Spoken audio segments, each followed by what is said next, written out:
considerando todos estos conceptos, ¿no? Del reino de Dios. Y bueno, no sé si está el hermano Juan Carlos. A ver. Vamos a ingresar a la estructura y el mensaje del Nuevo Testamento. Ya después de haber visto eh, el contexto del Nuevo Testamento, su religión, la cultura que predominaba, la política, ¿no? El gobierno que en ese tiempo estaba eh, prácticamente con el poderío, ¿no? En el Imperio Romano.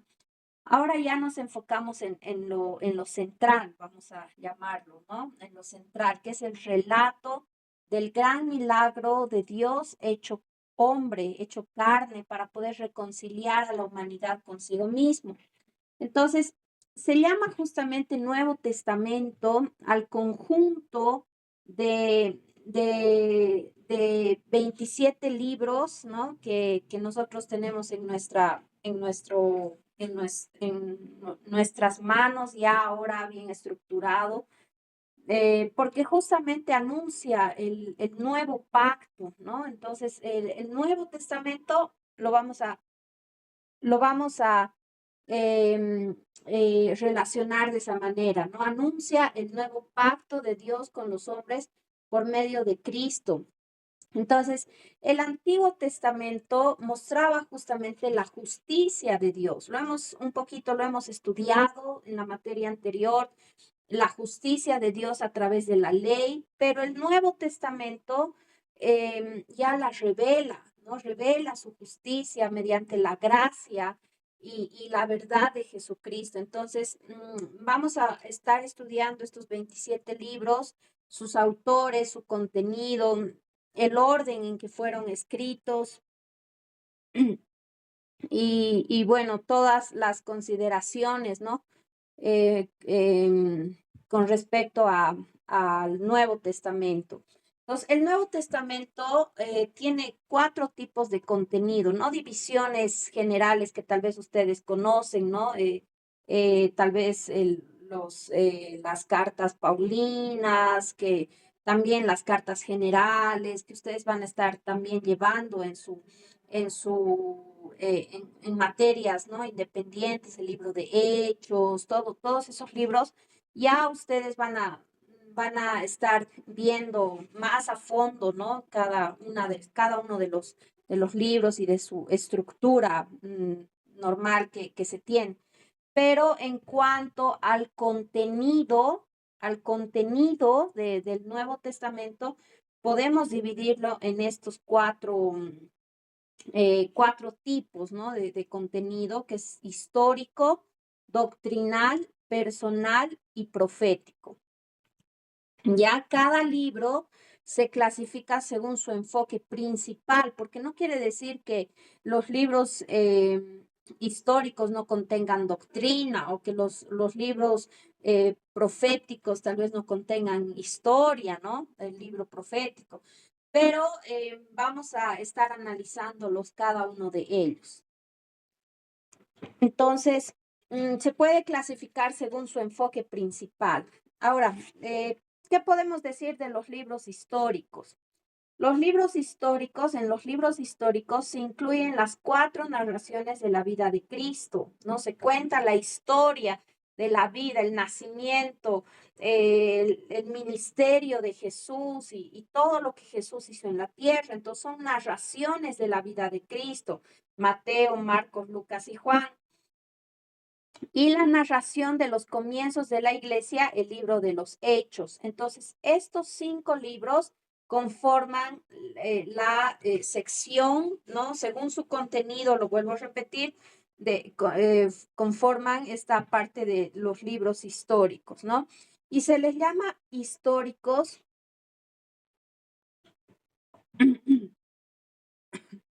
perdón, se les llama históricos porque su propósito principal consiste justamente en registrar eventos y ofrecer datos o hechos, ¿no?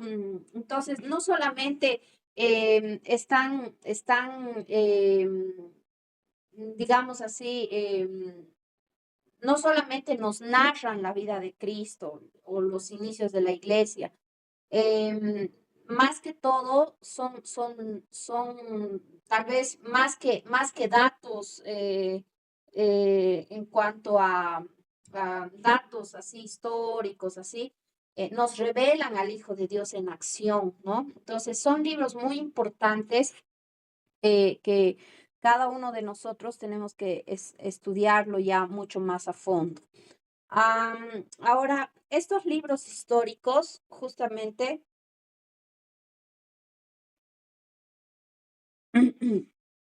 estos libros históricos, los escritos históricos dan información que responde a preguntas como estas.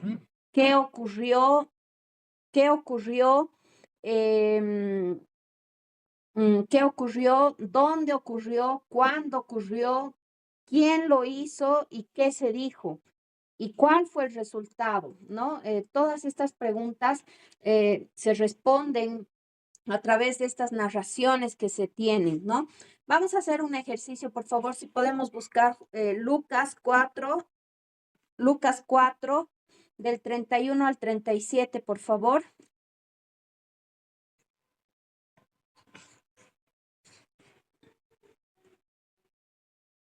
Lucas 4, buenas noches.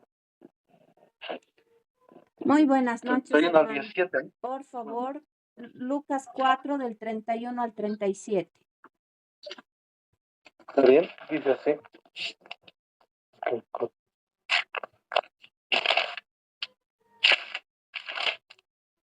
31. Ya, voy a dar lectura. 31. Descendió Jesús a Capernaum, ciudad de Galileos, y les enseñaba en los días de reposo. Y se admiraban de su doctrina porque su palabra era con autoridad. Estaba en la sinagoga un hombre que tenía un espíritu de demonio inmundo, el cual exclamó a gran voz diciendo: déjanos, ¿qué tienes con nosotros, Jesús Nazareno? ¿Has venido para destruirnos? No te conozco. ¿Quién eres? Yo te conozco. ¿Quién es? Yo conozco quién eres, el Santo de Dios.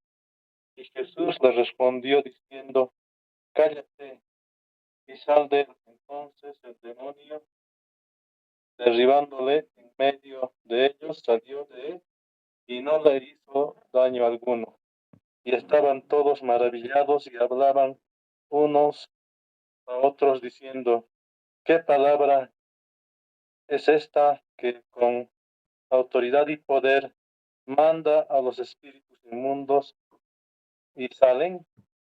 Y su fama se difundía por todos los lugares de los contornos. Gracias. Muchas gracias a usted. Entonces, cuando leemos bueno, este texto que acaba de leer nuestro hermano, podemos responder estas preguntas. Por ejemplo, ¿qué hizo Jesús en lo que acaba de leer el hermano?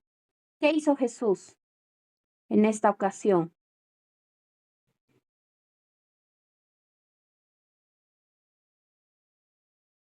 ¿Han escuchado lo que acaba de leer? Buenas noches, Lisa. Buenas noches, pastor. Compañeros, buenas noches. Expulsó demonios. Expulsó demonios. Muy bien. Nadie nadie va a oponerse a lo que Dios dijo y hace. Sabemos muy bien que Jesús es Dios hecho hombre, 100% humano, 100% divino. Entonces Él es Dios. Por eso el mismo demonio le dice: no sé quién eres. Pero lo que está haciendo en ese momento, Jesús está expulsando a esos demonios que estaban poseyendo a la persona. Gracias, licenciado. Muchas gracias. Entonces, la respuesta concreta, ¿qué hizo Jesús? Expulsó demonios, ¿no? Como dice el pastor, hubo una liberación. ¿Dónde y cuándo lo hizo? Es la siguiente pregunta. ¿Dónde y cuándo lo hizo?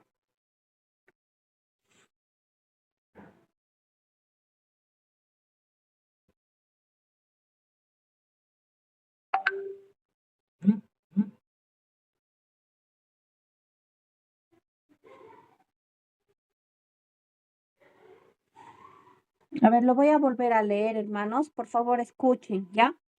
Dice así, descendió Jesús a Capernaum, ciudad de Galilea, y les enseñaba en los días de reposo, y se admiraban de su doctrina porque su palabra era con autoridad.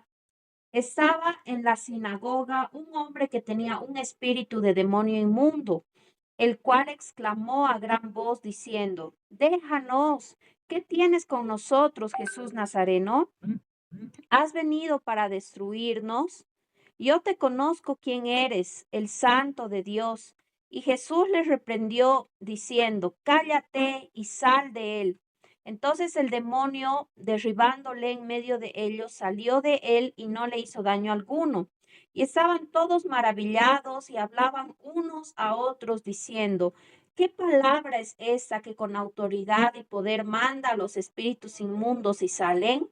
Y su fama se difundía por todos los lugares de los contornos. Entonces, ahora sí podemos responder tal vez con más seguridad. ¿Qué hizo Jesús? Ya se ha respondido, ¿no? Expulsó un espíritu inmundo. ¿Dónde y cuándo lo hizo? ¿Podemos responder esa pregunta? Van a haber hartos ejercicios, así que necesito la participación, por favor, de ustedes. No puedo yo responder. ¿Perdón? En Capernaum, en un día de reposo. Excelente, ¿no? Muy bien. En Capernaum, en un día de reposo. Muy bien. ¿Qué dijo la gente acerca de Jesús como resultado? ¿Qué pasó con toda la gente después de que Jesús hizo todo eso? Licenciada, se admiraron la gente. Muy Pues, bien. quedaron muy asombrados. Toda esa gente quedaron atónitos. Se preguntaron quién es, que hasta los espíritus le expulse y le obedecen, ¿no? Marcos da un poco más luces, ¿no? Al respecto, Marcos 1:21 adelante. Pero están quedando muy asombrados. Y es más, eso es para pensar, ¿no? Marcos repito, claro, un poco más. Jesús entró a una sinagoga, es una reunión del pueblo escogido, Israel. Pero ahí se ve la condición, ¿no? Cómo estaban ah, en su vida espiritual, en su relación con Dios, cómo estaba el pueblo de Israel, tan lejos, ¿no? Y creo que hasta ni cuenta se dieron. A una iglesia, una congregación en este contexto, en nuestro contexto, todos entran, ¿no es cierto? ¿Y en cuántas iglesias está pasando lo mismo? Personas que con mucha necesidad. Y eso también nos hace entender, ¿no? ¿Cuántas iglesias no hay la presencia de Dios? ¿Cuánto descuido había en ese entonces y hasta el día de hoy también? ¿Verdad? Es algo sorprendente, aún para nosotros.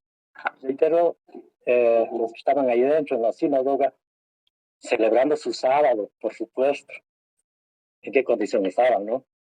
Pero, reitero, quedaron muy asombrados. Se preguntaron uno al otro, ¿verdad? Gracias, licenciado.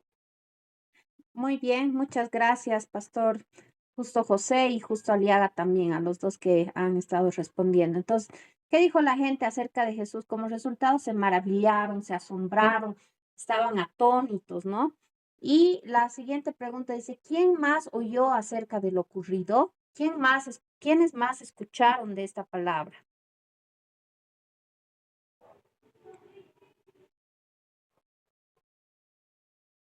En los últimos versículos lo menciona. Buenas noches, licenciada. Buenas Dice noches. que todo el contorno se difundió la palabra. Muchas, muy bien, muchas gracias, hermana Anaí. Entonces, dice que todos, ¿no? Todos empezaron a escuchar y se difundía su fama por todo lado, todos empezaron a escuchar acerca de lo que había hecho Jesús, ¿no? Entonces, en los libros históricos se pueden responder estas preguntas, ¿no? ¿Quién lo hizo? ¿Cuándo lo hizo? ¿Cómo lo hizo? ¿Qué sucedió después? ¿Cuál fue el resultado final? ¿No? Entonces, todas estas preguntas podemos responder en estos libros históricos, ¿no? Que relatan, narran sucesos que han ocurrido, ¿no? Y que se puede también corroborar a través de toda la historia. Los libros doctrinales, bueno, la mayoría de los libros doctrinales eran cartas escritas a ciertos grupos de creyentes. Con frecuencia se referían a problemas específicos que algunos de estos grupos experimentaban al intentar seguir el estilo cristiano de vivir. Entonces, estos libros doctrinales, estas cartas, explican las verdades centrales sobre Jesucristo, ¿no? Son cartas que fueron escritas para poder resolver algunos problemas, dar tal vez la orientación para que la vida cristiana se pueda desarrollar mucho mejor, ¿no? Que despejen sus dudas. Em, em, bueno, estas cartas también mencionan quién es Jesús, qué hizo por nosotros, cómo debemos relacionarnos con el Señor y bueno, también enseñan cómo debe ser nuestra vida práctica, la vida práctica de un cristiano, ¿no? Y a consecuencia de esa relación que nosotros tenemos con el Señor. Y aunque fueron escritas para la iglesia primitiva, ¿no? Para los primeros cristianos, bueno, vamos a ver un poquito más adelante el desarrollo de la iglesia, de los cristianos, del evangelio, pero a pesar de todo eso, sus mensajes siguen siendo para todos nosotros, ¿no? Cartas muy importantes, recursos muy importantes para nosotros también, ¿no? Para todos los que invocan el nombre de Cristo, ¿no? Como también lo menciona. Entonces, estos libros, bueno, los libros históricos ya lo hemos dicho, Mateo, Marcos, Lucas, Juan y Hechos. Los libros doctrinales serían Romanos, Primera y Segunda Corintios, Gálatas, Efesios, Filipenses, Colosenses, Primera y Segunda Tesalonicenses, Hebreos, Santiago, Primera y Segunda de Pedro, Judas y Primera de Juan. Estos serían los libros, tal vez que principalmente contienen, ¿no? Doctrina y bueno, que sirven para solucionar diferentes dudas, conflictos, como ya les decía, ¿no?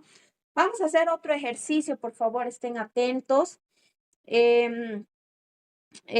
Bueno, la primera dice, es una referencia a un problema de los creyentes. Vamos a ir buscando, a ver, por favor, si 2, 4, 5 personas pueden levantar su manito, por favor, para buscar estos versículos.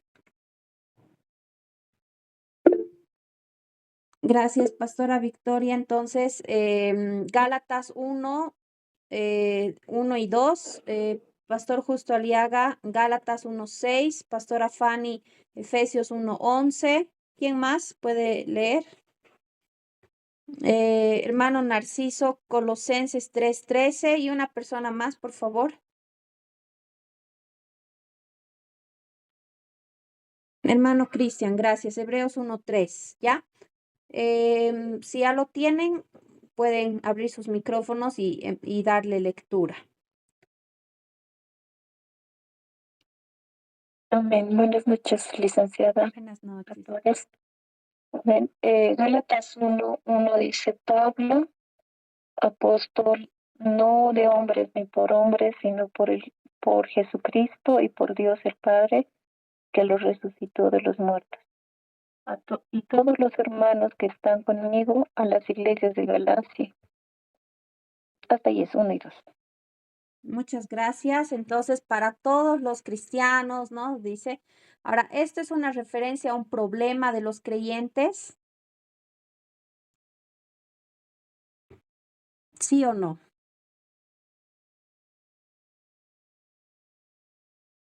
No. El nombre menciona el nombre del escritor, de los receptores de la carta. Menciona el nombre del escritor y de los receptores de la carta. ¿Sí o no? Sí. O son algunas instrucciones sobre la vida cristiana o una declaración de una verdad acerca de Cristo. ¿Cuál sería la respuesta correcta en este caso?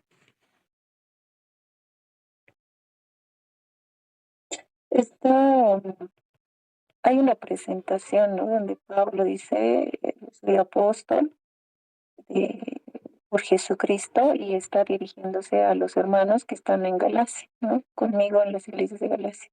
Muy bien. Ay, me he equivocado.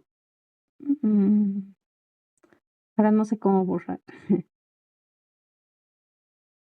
Bueno, este tenía que ser el 2, ¿no? Muy bien, entonces es el número 2. Siguiente versículo. Gracias, Pastora Victoria. Siguiente versículo, Gálatas 1:6, por favor. Amén, licenciada. Dice la palabra del Señor. Gálatas 1:6 dice, estoy maravillado de que tan pronto os hayas alejado del que os llamó por la gracia de Cristo para seguir un evangelio diferente. ¿Eso a cuál se relacionaría? Bueno, este ya lo hemos marcado al 1, dice, a ver, es una referencia a un problema de los creyentes, algunas instrucciones sobre la vida cristiana o una declaración de una verdad acerca de Cristo. ¿Están de acuerdo con la primera?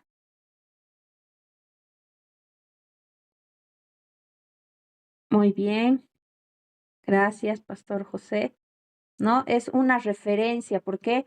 Porque Pablo dice, estoy maravillado de que se hayan alejado, a ver, otra vez lo puede leer, por favor. Amén, licenciada. Amén. Estoy maravillado de que tan pronto os hayas alejado del que os llamó por la gracia de Cristo para seguir un evangelio diferente. Muy bien, entonces había un problema, ¿no? Había un problema, lo vamos a ver esto en el libro de Gálatas, de que los cristianos de Galacia estaban prestando oídos a a otras enseñanzas que no estaban de acuerdo con la palabra de Dios, ¿no? Que eran mayormente rituales judíos que se hacían. Entonces, es un problema, es una referencia a un problema de los creyentes. Muy bien. Siguiente versículo, por favor, Efesios 1:11. Efesios 1:11 dice, en él asimismo tuvimos herencia, habiendo sido predestinados conforme al propósito del que hace todas las cosas según el designio de su voluntad. ¿A cuál correspondería? Algunas instrucciones sobre la vida cristiana, una declaración de una verdad acerca de Cristo. 4. Muy bien, ¿no? Es una declaración de una verdad acerca de Cristo. Muy bien. Vamos, por favor, con Hebreos 1:3. Hebreos 1:3, en el cual, siendo el resplandor de su gloria y la imagen misma de su sustancia, y quien sustenta todas las cosas con la palabra de su poder, habiendo efectuado la purificación de nuestros pecados por medio de sí mismo, se sentó a la diestra de la majestad en las alturas. Muy bien. ¿A cuál correspondería? ¿Cuál de estos? El 4. Al 4 también, ¿no? Porque es una declaración de una verdad acerca de Cristo. Muy bien. 4. Y sí, tienes razón el pastor. Es que mis números están muy grandes y por eso me he saltado uno. Colosenses 3:13, ¿no? Por favor, lo podemos leer. Este de aquí, Efesios, era el 4. Y Colosenses 3:13. ¿Sí? Soportándoos unos a otros y perdonándonos unos a otros si alguno tuviera queja contra otro, de la manera que Cristo os perdonó, así también hacedlo vosotros. ¿A cuál corresponde eso? Algunas instrucciones.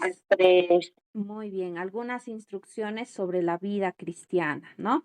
Entonces, de esa manera podemos ir respondiendo algunos problemas, ¿no? Que se estaban suscitando en las diferentes iglesias, o algunas instrucciones también que se estaban dando a los cristianos, ¿no? Entonces, estos libros doctrinales abordan esos temas que tal vez muchos de los cristianos estaban confundidos, estaban em, em, no conociendo, ¿no? Los primeros pasos del cristianismo, de su relación con Dios. Habían diferentes problemas, diferentes enseñanzas. Es impresionante cuando estemos estudiando los libros, lo vamos a ver mucho más a fondo y cómo se van respondiendo, ¿no? Los diferentes conflictos, problemas, dudas que se tienen. Entonces, ahorita vemos un ejemplo, pero después lo vamos a estar estudiando un poquito más a fondo. Los libros personales fueron más bien cartas dirigidas a creyentes en lo personal, ¿no? Y no tanto a grupos. Obviamente, si decimos que eran personales, eran más de persona a persona, ¿no?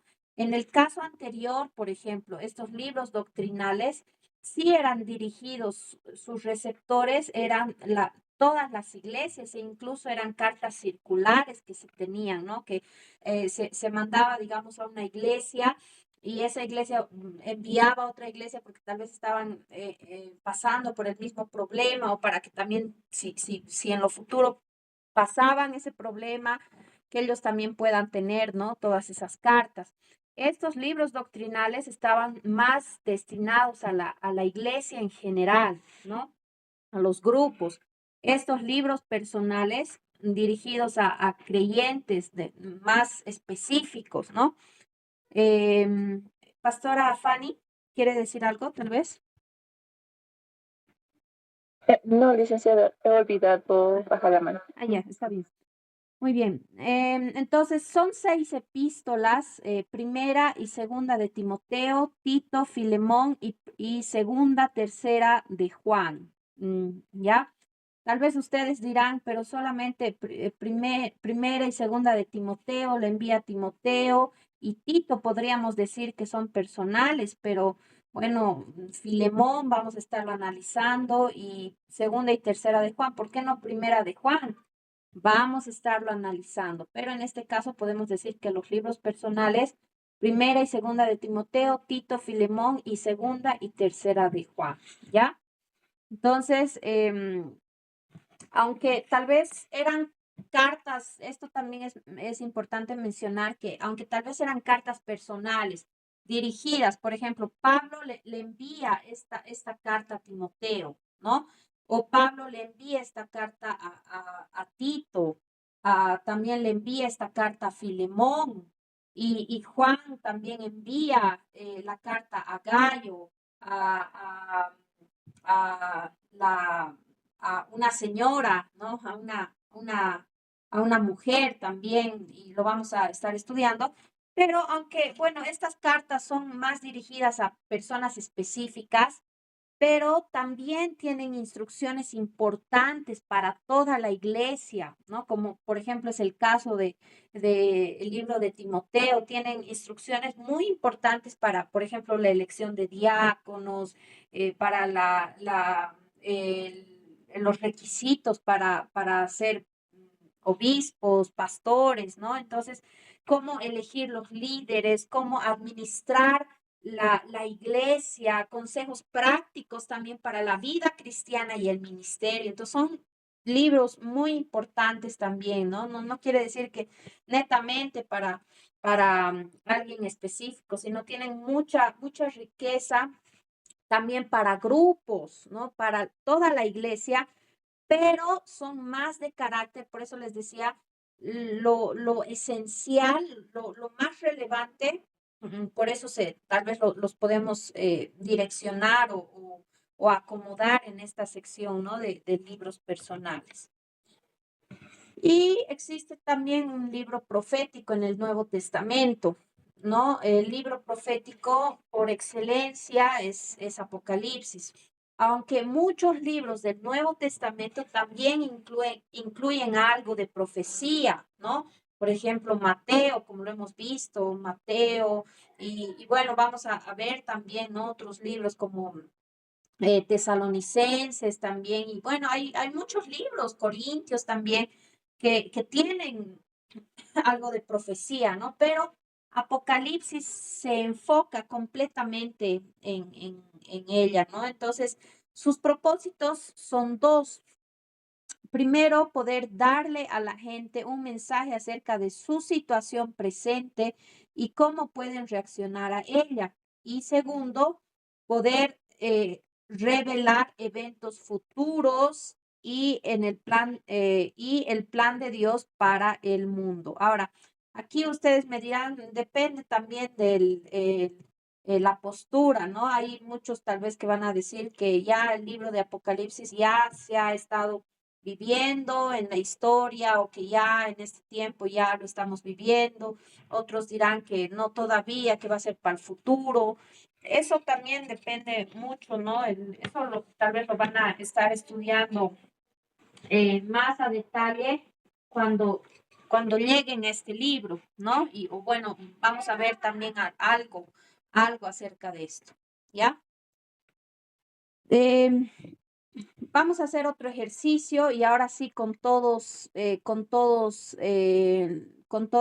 las secciones que hemos estado viendo. Este primer enunciado que dice: vi la santa ciudad, la nueva Jerusalén, descender del cielo de Dios, pertenecerá a la parte histórica, doctrinal, personal o profética.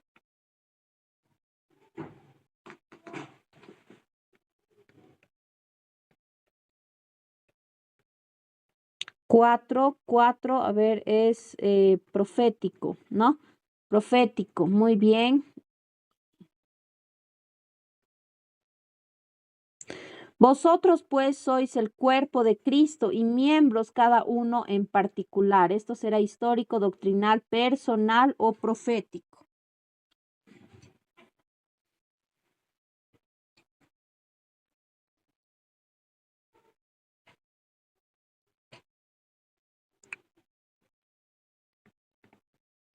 Hermanos, ¿qué dicen? Doctrinal.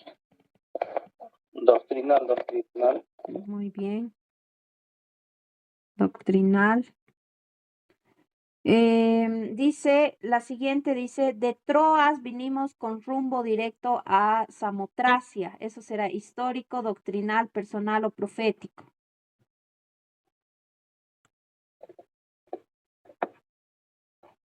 Personal. Personal. ¿Qué dicen todos? A ver. Historia. Es histórico, porque recuerden que en la historia justamente se mencionan, ¿no? Lugares, o sea, se narra, ¿no? Prácticamente lo que se hizo. Entonces es histórico. Muy bien, aquí lo voy a poner. Y toma a Marcos y tráele contigo, porque me es útil para el ministerio. Esto será histórico, doctrinal, personal o profético. Toma a Marcos y tráele contigo, porque me es útil para el ministerio. Personal. Esto sí es personal, muy bien. Y si morimos con Cristo, creemos también que viviremos con Él. ¿Esto qué es?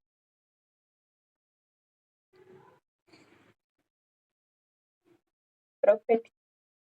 Profético, no, es doctrinal, ¿no? Es doctrina. Muy bien. ¿Qué sabemos acerca de la resurrección, no? Muy bien. Muy bien. Vamos con los autores de los libros. Bueno, los autores de los libros. Bueno, los libros del Nuevo Testamento fueron escritos por 8 o posiblemente 9 hombres, dependiendo, ¿no? Si tal vez el libro de Hebreos le ponemos que fue escrito por Pablo, entonces por 8 autores. Y si ponemos por un autor diferente, entonces vamos a decir que hay 9 autores, ¿no?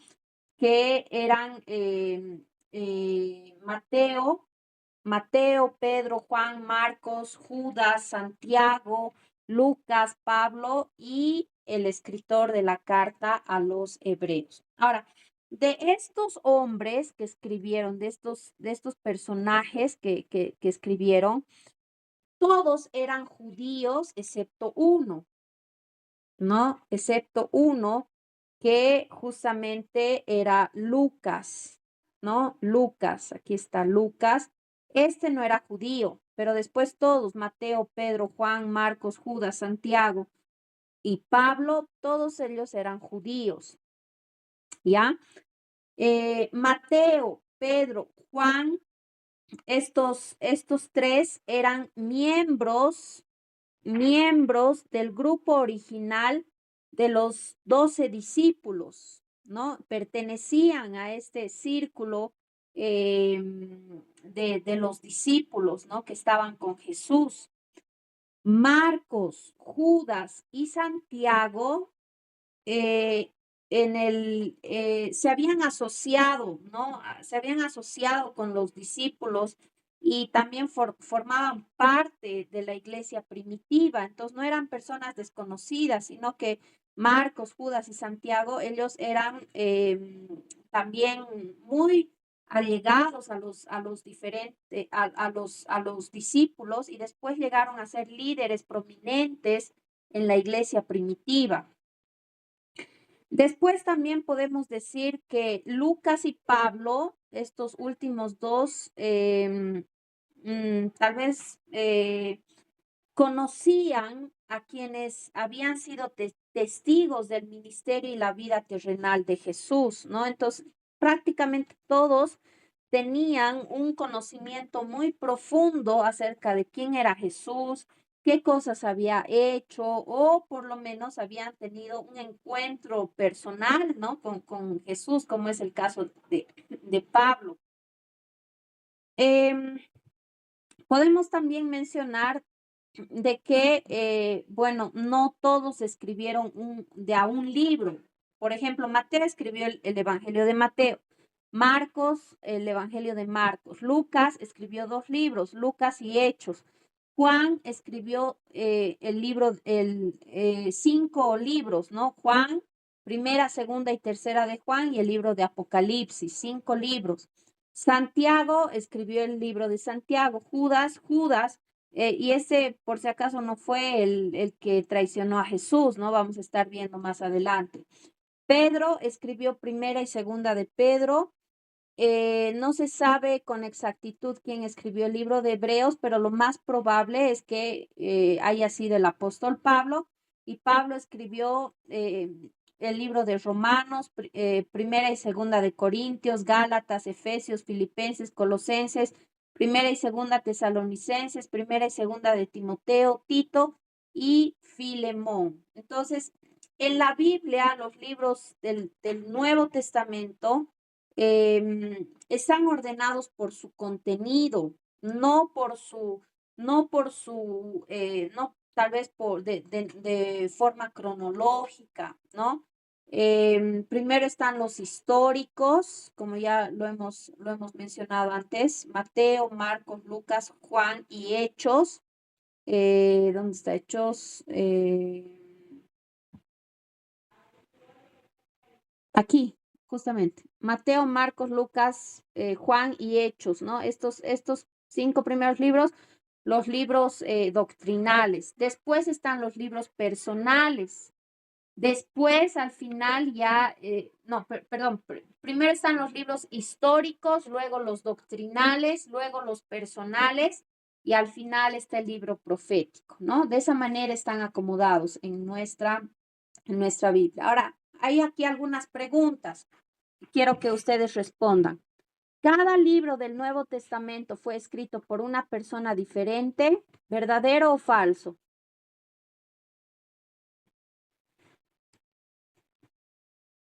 Falso. Me preocupa, hermanos. No sé, están durmiendo. Ya no hay partido hoy día.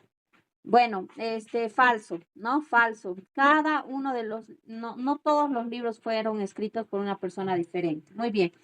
El autor de Primera de Juan fue uno de los 12 discípulos de Jesús. ¿Verdadero o falso? Verdadero. Muy bien. Gracias. El apóstol Pablo escribió el libro de Hechos. ¿Verdadero o falso? Falso. Muy bien. Y de los autores conocidos del Nuevo Testamento, solo Lucas no era judío. ¿Verdadero o falso? Verdadero. Muy bien. Gracias. Ahora sí, vamos con la cronología de los libros. Como ya les decía, están acomodados conforme a su contenido, ¿no? Ahora, en el estudio, de esta materia, no lo vamos a ver conforme como están en nuestras Biblias, ¿ya? Sino en orden cronológico, es decir, según la época en que ocurrieron los hechos, que se escribieron todos esos libros, ¿no? Y de esta manera vamos a poder entender mejor la historia y el desarrollo también de la fe cristiana paso a paso. Entonces, los eventos mencionados en el Nuevo Testamento ocurrieron en un periodo de aproximadamente 100 años, ¿no? 100 años, desde el año 6 antes de Cristo aproximadamente hasta el año 95 después de Cristo. Y bueno, podemos dividirlo en 3 secciones: la vida y el ministerio de Jesús, ¿no? Que relatan desde la fecha 6 antes de Cristo hasta el 29 después de Cristo. Después, el comienzo y el crecimiento de la iglesia desde el año 30 después de Cristo al 60 después de Cristo. Y por último vemos el continuo crecimiento y persecución de la iglesia desde el año 60 hasta el 95 después de Cristo, ¿no? Entonces, podemos decir que los 4 evangelios son únicos, aunque tal vez existen miles de biografías de personas, ¿no? Podemos mencionar tal vez algunos artistas, escritores, personas famosas que tal vez podemos encontrar sus biografías, pero ninguna se compara con estos libros, ¿no? Porque narran la vida de Cristo, alguien que es incomparable. Entonces, los evangelios cuentan su historia de manera fascinante. Incluyen nombres, incluyen personas, lugares reales y bueno, muchos eventos llenos de significado. Entonces, por eso atrapan la atención de cualquier persona que pueda leer estos libros, ¿no? Y Dios en su sabiduría no nos dio solamente una narración de la vida de Jesús, es algo impresionante que nosotros podemos ver. No solamente uno, sino tenemos 4 narraciones, ¿no? Que son justamente los evangelios de Mateo, Marcos, Lucas y Juan. Ahora, ¿cuál es el valor de poder contar con más de un registro de la vida de Cristo? A ver, esto tiene un gran valor por algunas razones que vamos a estar analizando, pero por qué creen ustedes que hay más de un registro acerca de esto?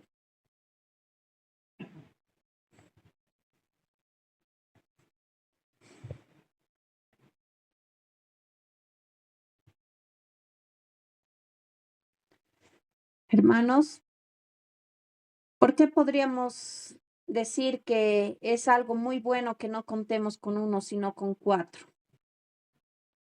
¿O les parece irrelevante tener lo mismo? Es como una copia, dirán algunos.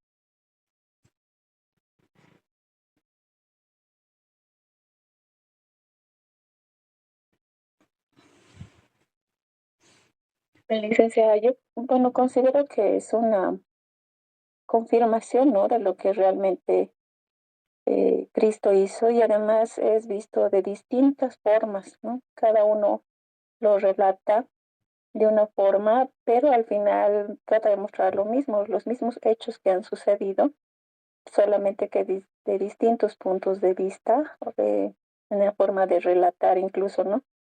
En algunos pasajes son más descritos, por ejemplo, Lucas creo que lo describe más detalladamente, pero al final muestra todos los hechos del Señor. Entonces, yo pienso que eso simplemente se complementa algunas cosas de estos 4 evangelios. Ujú. Muy bien, muchas gracias, Pastora Victoria. Y bueno, 2 cosas esenciales que podemos decir de esto, que tal vez un poquito más adelante lo vamos a profundizar más, pero podemos decir que es esencial poder contar con estas narraciones porque era necesario llegar a diferentes tipos de personas, ¿no? Y es impresionante cómo en este caso se relatan para diferentes personas, no solo para diferentes grupos de personas, no solamente para que alguien los reciba y bueno, pueda entender, ¿no? De la manera que tal vez no se entiende. Los judíos, por ejemplo, no hubieran podido tal vez comprender a cabalidad el libro de Lucas, ¿no? O los gentiles les parecía irrelevante tal vez lo que había escrito Mateo, toda la genealogía y todo eso.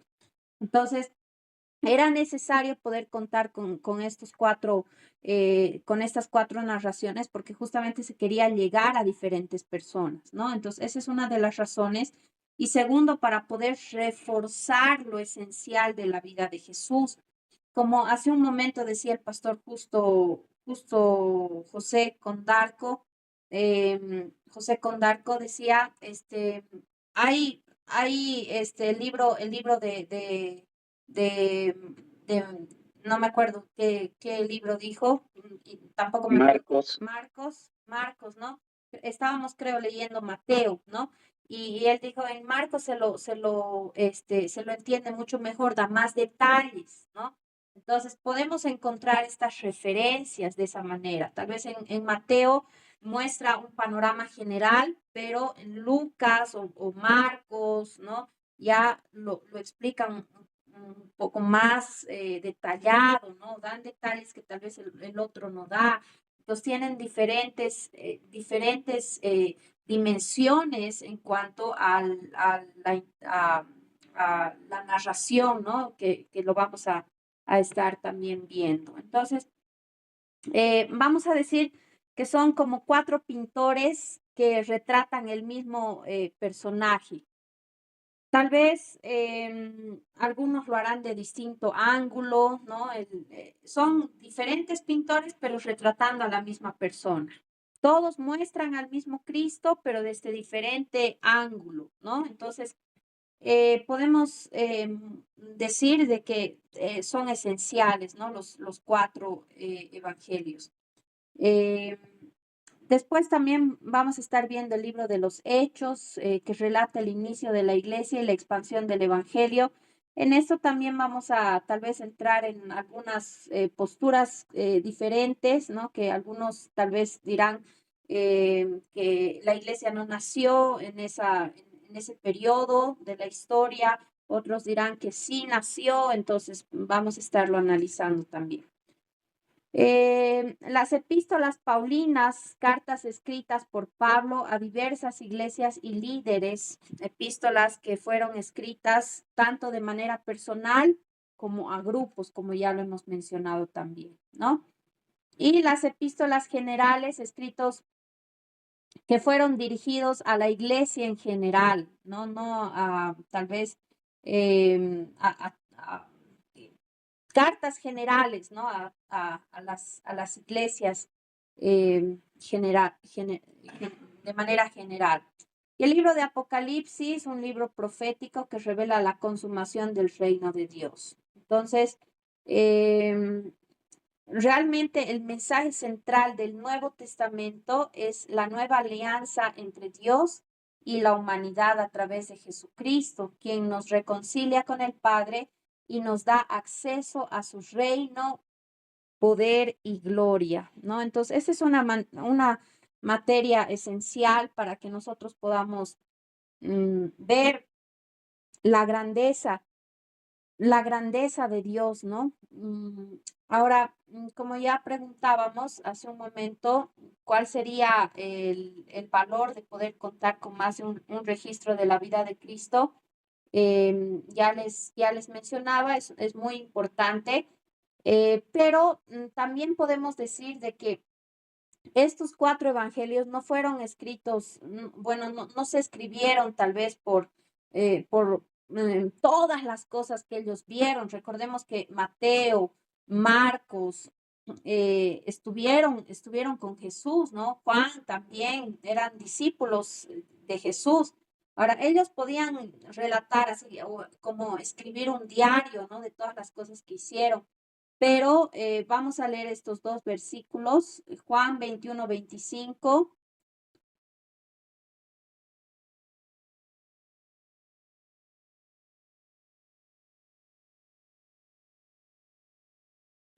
¿Alguien lo puede leer, por favor? Y otra persona que vaya buscando Lucas 2, del 40 al 52.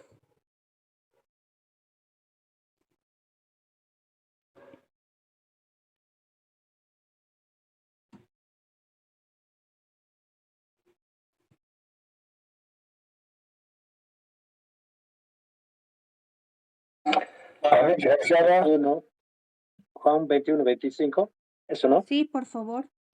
Dice así. Y hay también otras muchas cosas que hizo Jesús, las cuales, si se escribieran una por una, pienso que ni aún en el mundo cabrían los libros que se habrían de escribir. Amén. Muchas gracias, estimado pastor. Entonces dice, estas narraciones de los evangelios son selectivas, no son todo lo que ellos vieron. Entonces, cada uno de estos escritores seleccionó cuidadosamente lo que iba a poner en su libro con el fin al que ellos apuntaban, ¿no? Mateo, por ejemplo, muestra a Jesús como el cumplimiento de las profecías del Antiguo Testamento, y esto estaba dirigido principalmente a los judíos.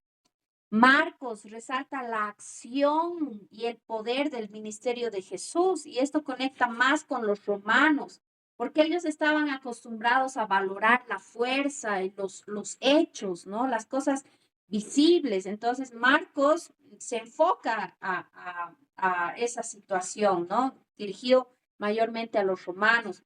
Lucas fue escrito, como ya les decía, por un médico griego, no era judío, era gentil, y presenta a Jesús como el Salvador de todos, muestra la universalidad del Evangelio. Entonces, es ideal para los no judíos, ¿no?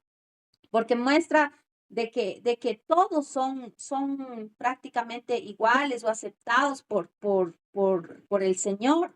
Entonces, el libro de Juan justamente muestra a Jesús como el verbo eterno de Dios, ¿no? Y esto atrae mayormente a personas que estaban buscando respuestas profundas sobre la vida, sobre la historia, sobre la eternidad y enfoca plenamente, y justamente en el libro de Juan, que lo vamos a estudiar, menciona su propósito exacto, ¿no? Y aquí en este versículo que hemos leído, que esto no son narraciones exhaustivas, largas, de todo lo que ellos vieron y oyeron, sino que ellos seleccionaron para poder cumplir su propósito, ¿no? Entonces, estos cuatro hombres que fueron usados por Dios, ¿no? Los cuatro evangelios, logran llegar así a toda clase de personas, sin importar su origen, su cultura o nivel social, sino que ellos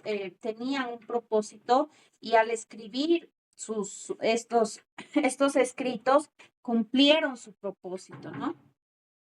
El único, ahora, no todos son iguales por si acaso, ¿no? El único, por ejemplo, el único evangelio que menciona tal vez la vida o la niñez, ¿no? de Jesús es en Lucas 2, 40 al 52, porque después todos los demás, Mateo, Marcos, Lucas y Juan, se enfocan en su ministerio, en las cosas que Jesús hizo, su muerte, su resurrección, la ascensión, ¿no? Pero Lucas da detalles, tal vez es el único que da detalles sobre la niñez y la juventud de Jesús.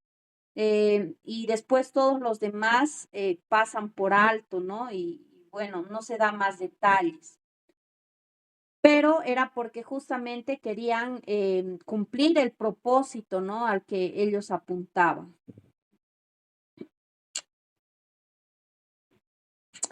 Todos siguieron un mismo patrón básico en el desarrollo de los eventos principales de la historia. La introducción de Jesús a su ministerio público por Juan el Bautista. Todos siguieron ese patrón, ese mismo patrón, los cuatro, ¿no?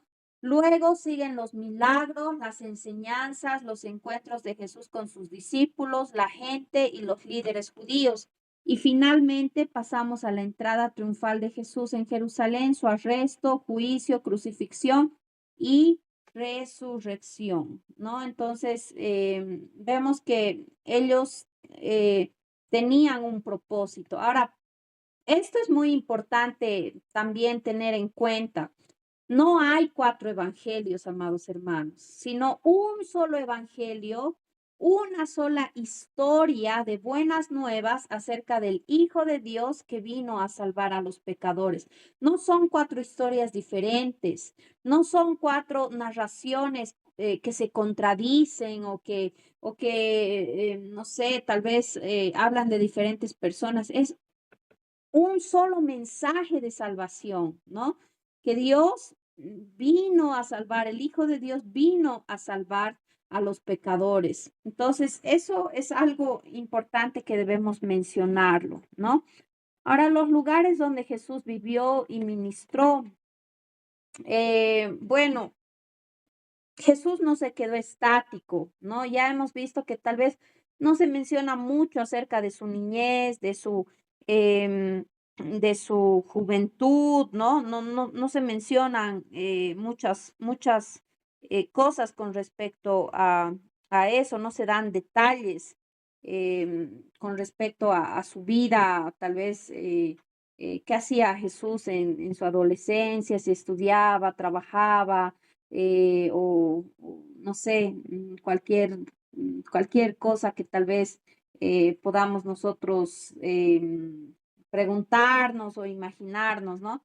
Pero podemos ver que ya cuando él inició, como les decía, tienen la misma estructura y se empieza, ¿no? Con la introducción de Jesús a su ministerio público.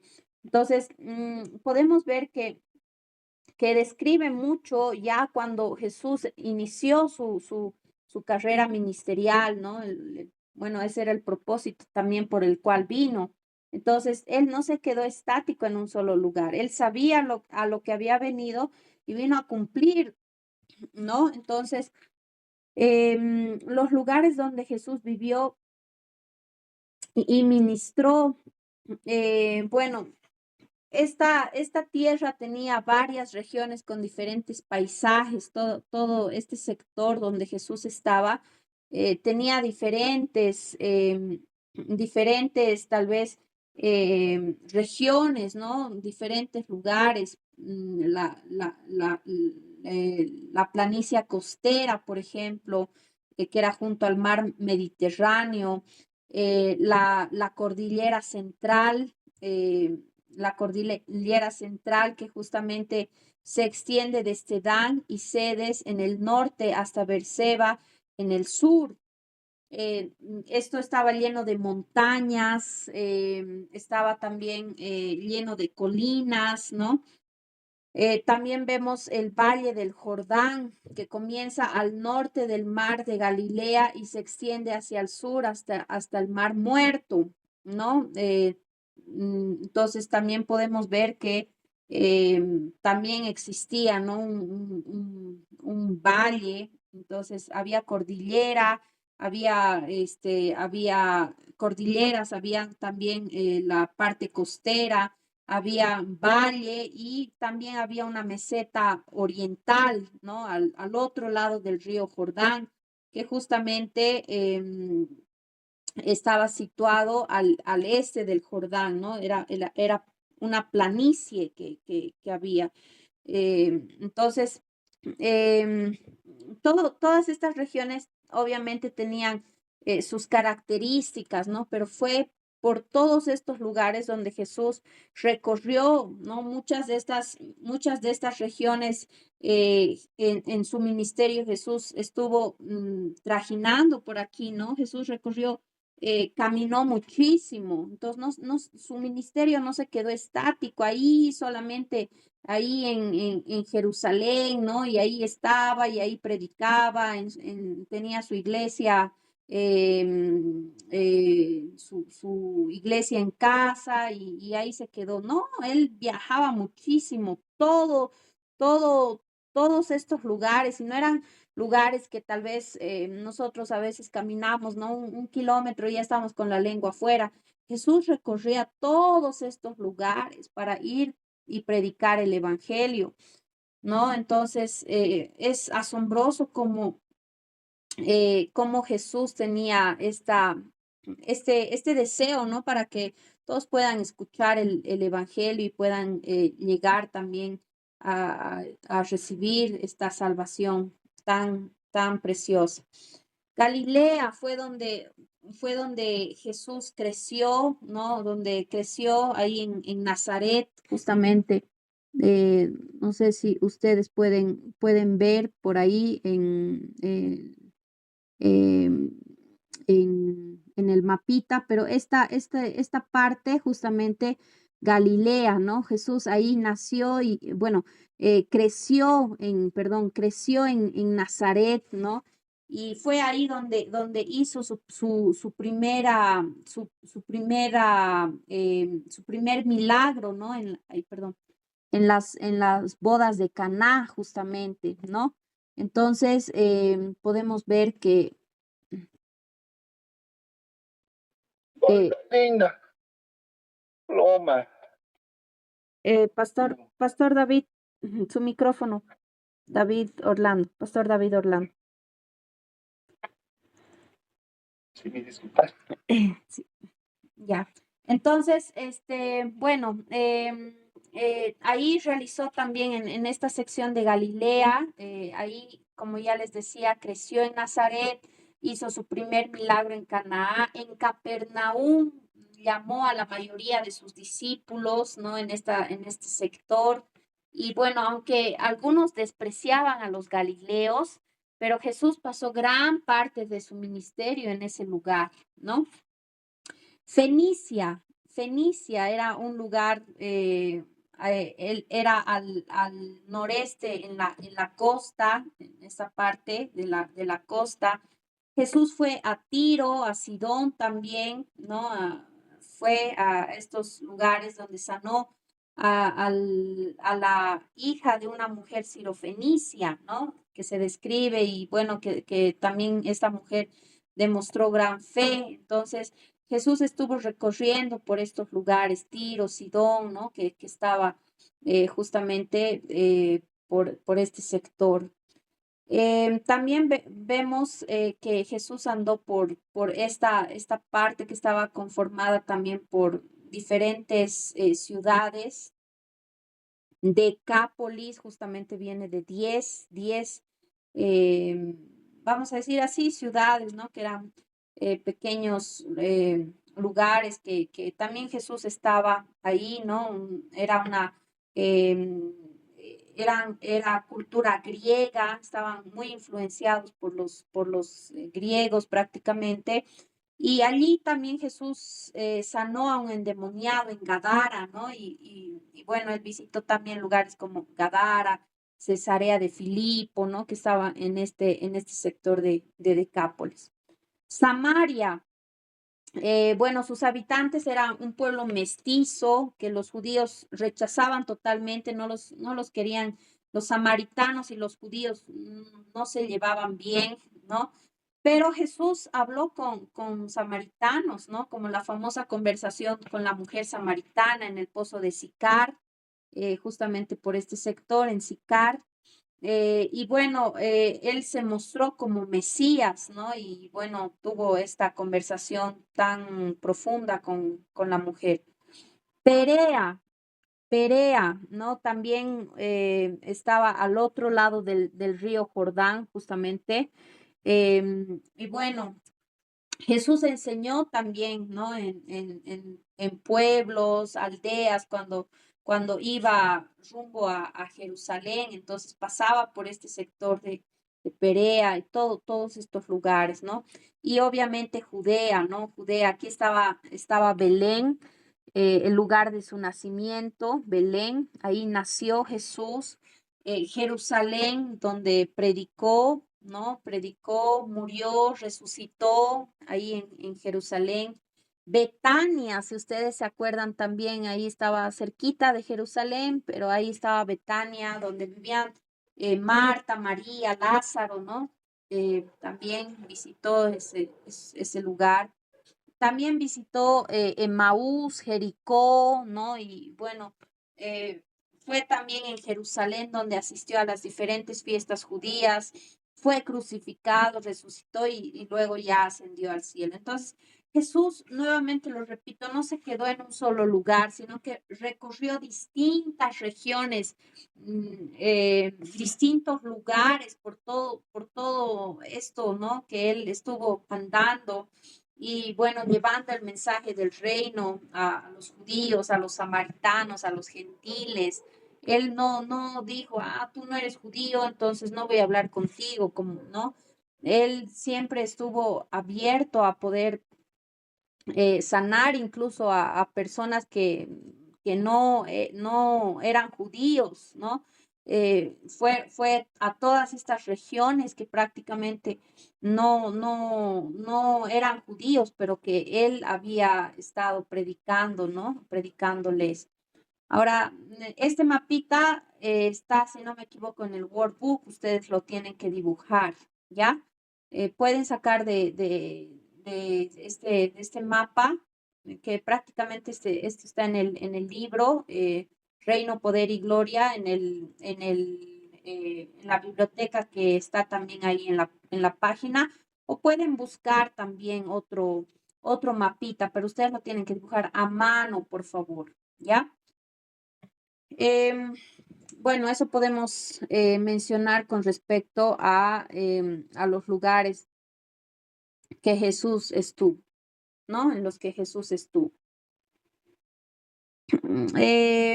Bueno, la enseñanza base de Jesús, podemos mencionar realmente de que, bueno, la enseñanza de Jesús se basaba en el Antiguo Testamento, ¿no? Como que era la palabra de Dios. Él usaba muchas referencias del Antiguo Testamento, citaba, ¿no? A los diferentes profetas. Entonces, obviamente, él estaba hablando mucho, ¿no? Eh, la, la, el mensaje de Dios. Em, el propósito de Jesús, consistió en revelar a Dios y enseñarles a los hombres las verdades sobre las cuales podían edificar sus vidas. Vamos a leer este libro, por favor, Juan 14:10. Amén, licenciada. Juan capítulo 14, versículo 10. Sí, por favor. La palabra de Dios dice, ¿no crees que yo soy en el Padre y el Padre en mí?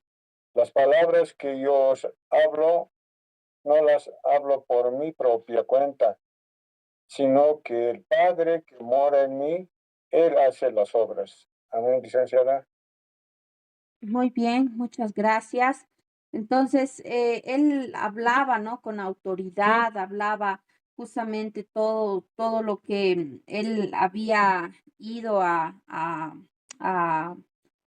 hablar, a decir, el mensaje del reino de Dios. Él usaba, ¿no? Mucho acerca de la palabra, el Antiguo Testamento, ¿no? Entonces, podemos decir también de que bueno, el método que él usó, realmente podemos decir, ¿no? Que ha sido en todos los tiempos el mejor maestro. Él usó diferentes maneras de poder llegar a todas las personas, ¿no? Personas tal vez de la alta sociedad, personas que eran esclavos, comerciantes, gente del pueblo, personas que tenían cargos, personas que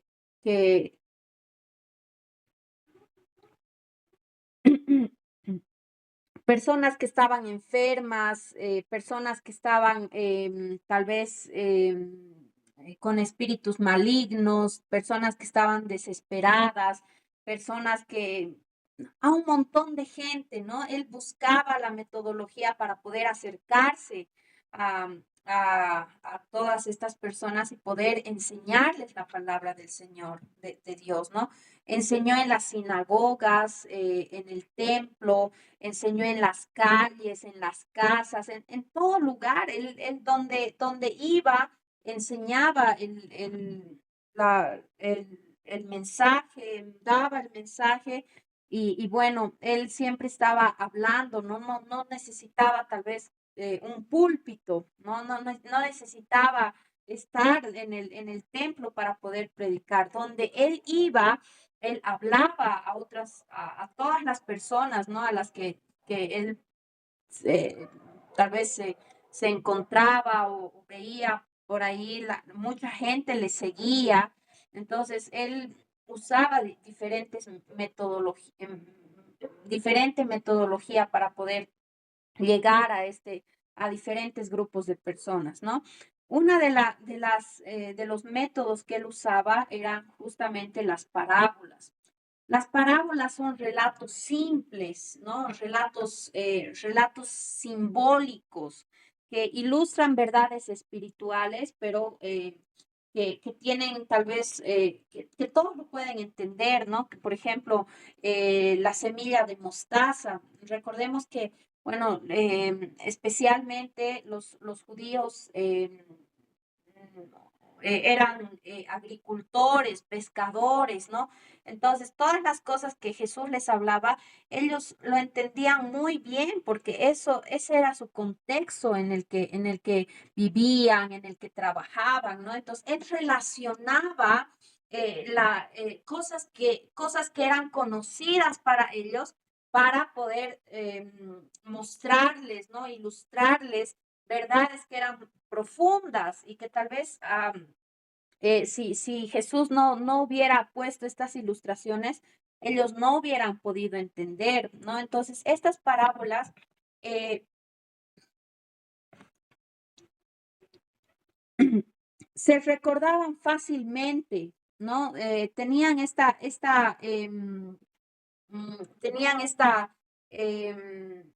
posibilidad de que las personas puedan asociar las cosas, de cosas conocidas a cosas espirituales, ¿no? Se recordaban fácilmente porque los oyentes podían imaginarse los eventos de la historia conforme a lo que iban oyendo. Ahora, si por ejemplo yo les cuento una historia de cosas que ustedes conocen, ustedes hasta van a poder mirar ahí en sus cabezas, ¿no? Todo lo que les estoy contando. Si tal vez cerramos nuestros ojos, yo les empiezo a contar algo así impactante que ustedes se lo van a imaginar, ¿no? Pero si yo les empiezo a hablar tal vez de algo que nunca han escuchado, no entienden, entonces obviamente la enseñanza se va a quedar ahí, ¿no? En el aire, porque no entendieron nada. Pero si ustedes se lo pueden imaginar, pueden tal vez relacionar, entender mucho más, entonces la enseñanza es significativa, ¿no? Em, sí, muy bien. Entonces se recordaban fácilmente. También sus mensajes espirituales eran claros hasta para los indoctos y los ignorantes, personas que no tenían tal vez una preparación previa, estudios previos. Hay alguien con su micrófono. Le voy a pedir por favor que puedan apagar.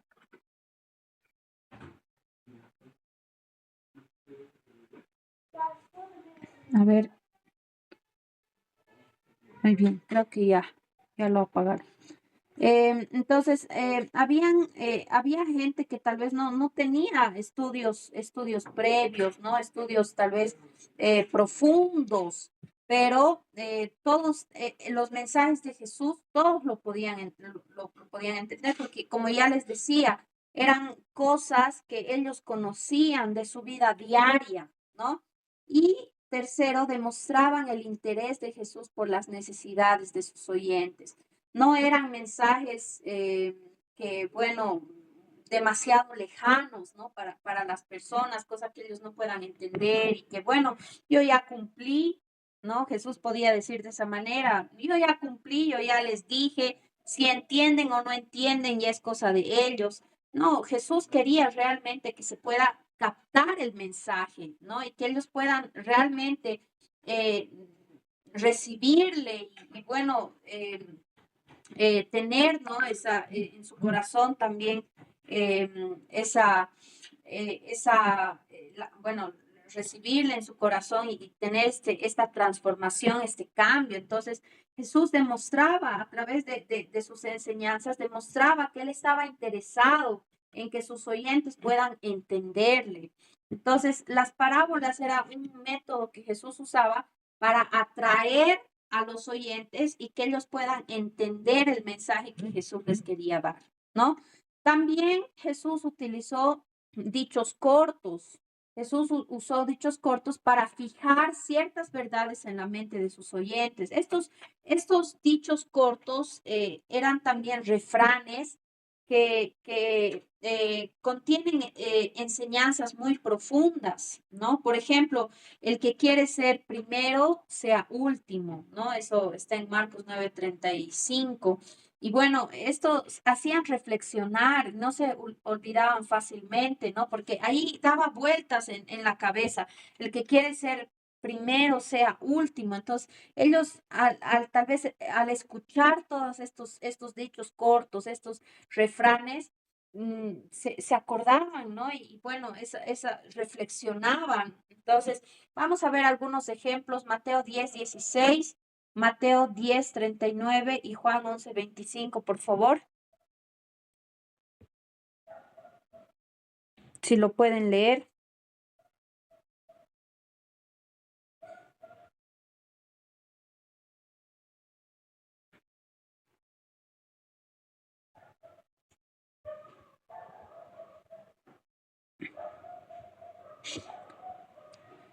¿Alguien lo puede leer? Juan 11:25 tal vez, licenciada. Por favor, pastor. Juan 11:25 así dice, le dijo Jesús, yo soy la resurrección y la vida. El que cree en mí, aunque esté muerto, vivirá. Muy bien, muchas gracias. Entonces, ese es un dicho corto, ¿no? Algo que se queda en la cabeza, algo que da vueltas por ahí, ¿no? Y que hace reflexionar. Yo soy la resurrección y la vida. El que cree en mí, aunque esté muerto, vivirá. Entonces, esta relación de muerte, vivo, estas cosas daban vueltas en la cabeza, ¿no? De muchas personas, porque justamente les decía al estar relacionados con la filosofía, ¿no? La cultura griega, ellos querían saber más allá y querían tener tal vez esa información, ¿no? De qué había después de la muerte. Entonces, todas estas cosas les hacían reflexionar, les hacían pensar y no se quedaba por ahí algo olvidado, sino que ellos querían profundizar, querían más, querían saber más, ¿no? Entonces, era una metodología también. Mateo 10:16, por favor. Amén. Dice así, he aquí, yo os envío como a ovejas en medio de lobos. Sed, pues, prudentes como serpientes y sencillos como paloma. Muchas gracias. Entonces, sean pues prudentes, ¿no? Como serpientes y mansos como palomas. Entonces, eran cosas, como les decía, que giraban por ahí. Y el último versículo, por favor, ¿alguien lo tiene? Amén, licenciada. Buenas noches. Buenas noches. Compañeros. Así dice la palabra de Dios. Si te aferras a tu vida, la perderás, pero si entregas tu vida por mí, la salvarás. Muy bien, gracias. Entonces, todo esto hacía que los oyentes puedan, o sea, se pueda captar la atención de los oyentes, ¿no? Y que ellos puedan quedarse ahí clavados con las enseñanzas que Jesús estaba dando y no se distraigan fácilmente o que tal vez se vayan, ¿no? Sino que ellos puedan realmente recibir el mensaje que Jesús estaba dando, ¿no? Otro método que Jesús usó también era el de las preguntas reflexivas, ¿no? Preguntas que hacía, las preguntas que hacía invitaban a los hombres a pensar y trataban sobre los intereses profundos y las necesidades del hombre. Eran interrogantes, preguntas que justamente invitaban a la autoevaluación, ¿no? Como tal vez esa pregunta famosa que Jesús les hizo a sus discípulos en Mateo 16:13, ¿no? Dice, ¿quién dice la gente que soy yo? ¿Qué dicen la gente de mí? ¿No? ¿Qué dicen los hombres que soy yo? Entonces ellos se ponían a pensar con esta pregunta y se ponían a pensar, ¿no? Y al final les lanza esta pregunta, ¿y quién dicen ustedes que soy yo? Entonces les llevaba a la reflexión, a la autoevaluación para que ellos realmente puedan reflexionar en verdades espirituales, verdades que realmente puedan estar ahí en su cabeza, ¿no? Y puedan ellos reflexionar. Entonces, podemos leer estos versículos Mateo 9:5 y Marcos 8:29. Ya vamos a terminar, estimados pastores, un poquito más. Ya vamos a terminar. Ahí voy a terminar porque los noto un poco distraídos. Entonces, estos versículos y lo vamos a terminar, ¿ya? Mateo 9:5 ¿Alguien lo tiene? Y Marcos 8:29, Marcos 8:29, por licenciada. favor. Y dice Marcos 8:29. Entonces él les dijo, ¿y vosotros, quién dices que soy? Respondió Pedro, le dijo, tú eres el Cristo.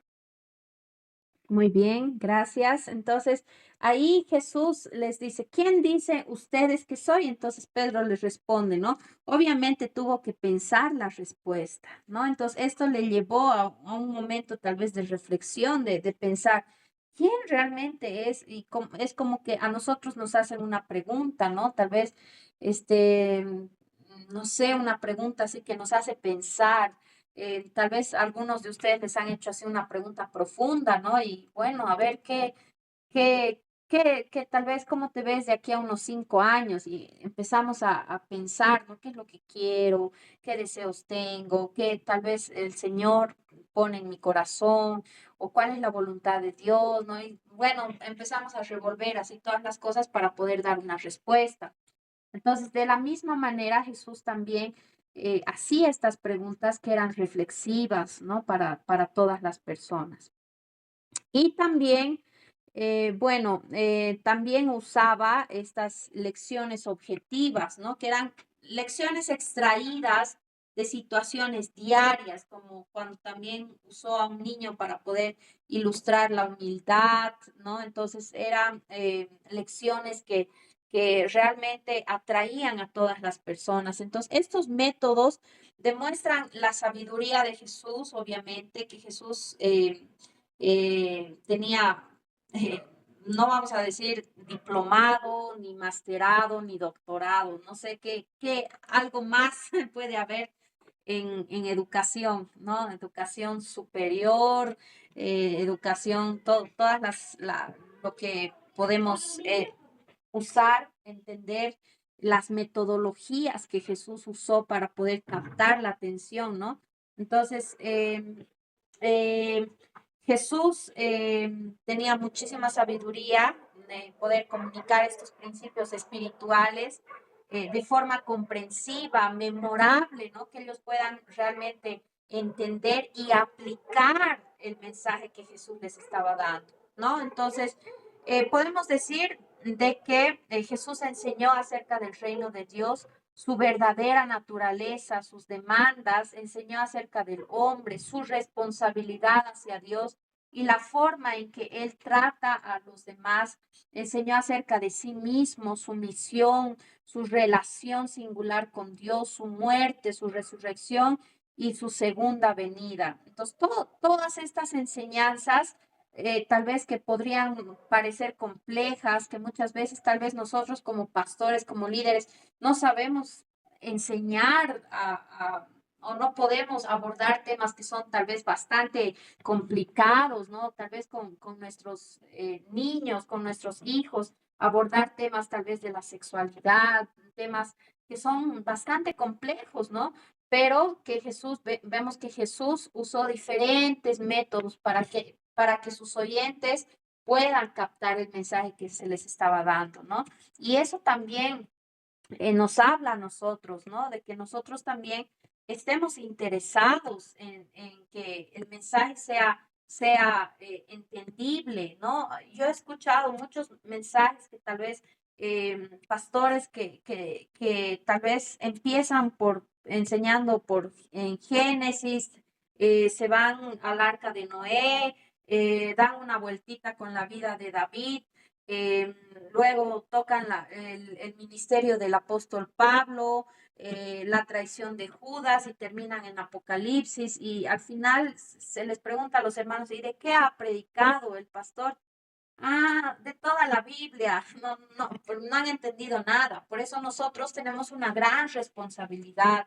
Tenemos que buscar métodos para poder llegar y captar la atención de nuestros oyentes. No solamente decir, bueno, yo ya cumplo con decir la palabra de Dios, pero si no entienden, me da igual. Si no, tal vez ahora no es tal vez nuestra responsabilidad que ellos puedan aplicar, ¿no? Ya es decisión de cada uno, evidentemente. Nosotros no vamos a estar yendo detrás de las personas, por favor, a ver, obedece el mandato de Dios, hace esto. No vamos a estar de esa manera, pero sí es nuestra nuestra responsabilidad como pastores, como líderes, amados hermanos, el poder buscar estas metodologías para poder llegar al corazón de las personas, ¿no? Ahora, yo he escuchado también en este tiempo muchísimos mensajes motivacionales. Ustedes tal vez también lo han escuchado, ¿no? ¿Qué tan bueno y qué tan malo es poder tal vez dar estos mensajes motivacionales? Yo he escuchado y con tristeza en el corazón les digo que hay mensajes, pero que no, o sea, que son muy lindos, que, wow, tú sales, wow, qué lindo, me ha animado, pero que no se ha tocado la Biblia, ¿no? Entonces, Jesús no hacía eso. Jesús daba el mensaje, todos estos temas, ¿no? Todos estos temas, él los enseñaba, los aplicaba, les daba ejemplos, buscaba metodología, sí, para que puedan entender, pero eran mensajes basados, obviamente, en la palabra de Dios, ¿no? Entonces, de ahí tal vez hay una línea muy delgada que no tenemos que pasarnos, que tal vez nosotros podamos motivar a la gente y hacer que la gente salga, wow, muy emocional, a que dejemos de predicar la palabra de Dios y centrarnos en el mensaje del reino, ¿no? Es muy importante que nosotros usemos metodologías, pero que no nos salgamos de la verdad, de la palabra de Dios. Y siempre recordemos que no tenemos que predicar tal vez mensajes de nosotros o que hablemos de nosotros, ¿no? Sino que hablemos de Cristo, esa es la centralidad, hablemos del mensaje de Dios, hablemos la palabra de Dios y eso es lo que nosotros tenemos que hacer. Eso hemos sido llamados a poder predicar el Evangelio, ¿no? Entonces, eso, animarles, mis amados hermanos, no sé si tal vez alguno de ustedes quiere decir algo, quiere dar algún aporte, alguna observación con respecto a esto.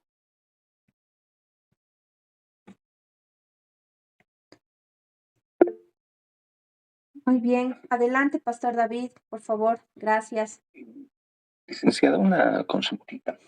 Tal vez hemos pasado el tema. Había un cuadro que nos mostraba acerca del inicio de la iglesia en el año 30, ¿verdad?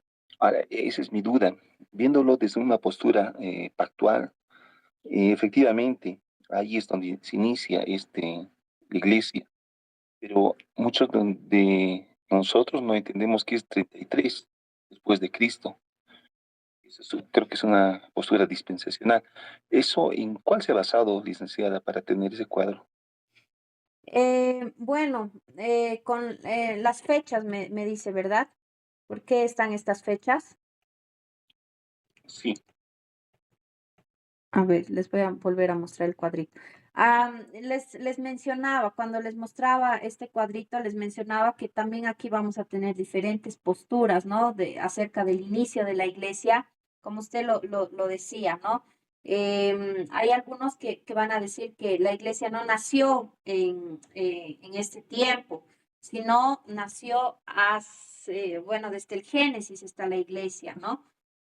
Vamos a tal vez esto hablar un poco más cuando entremos al libro de los Hechos, pero la fecha 30 me decía es que esta fecha, hay muchos que tal vez ponen 33, sí, pero recordemos que, bueno, esto inicia en el año 6. Hay algunos autores que toman la fecha 4, pero Jesús no nació el año 0, sino está más inclinado del 4 al 6 antes de Cristo. Estas fechas son variables, evidentemente, ¿no? Yo he tomado este cuadro del libro Reino, Poder y Gloria que les decía, que está ahí en la bibliografía. Ahí está este cuadrito, ¿no? Pero las fechas son variables, del 4 al 6 antes de Cristo, pero más o menos nos ubicamos por estas fechas. ¿Ya? Gracias. Muy bien, ¿alguna consulta, algún aporte más, amados hermanos? Ahora, no quiere decir por si acaso que estos libros fueron escritos en estas fechas, ¿no? No fueron escritos, sino relatan la historia de Jesús que aproximadamente, ¿no? Vivió del año 6, bueno, nació del año 6, del 4 al 6, como les decía, que se fija, ¿no? Y bueno, relata la vida, el ministerio de Jesús. No fueron escritos en esa fecha, cuidado, haya esa confusión. Vamos a analizar cuando entremos a cada uno de los libros. ¿Algún aporte, amados hermanos? ¿Algo que decir con respecto a esto?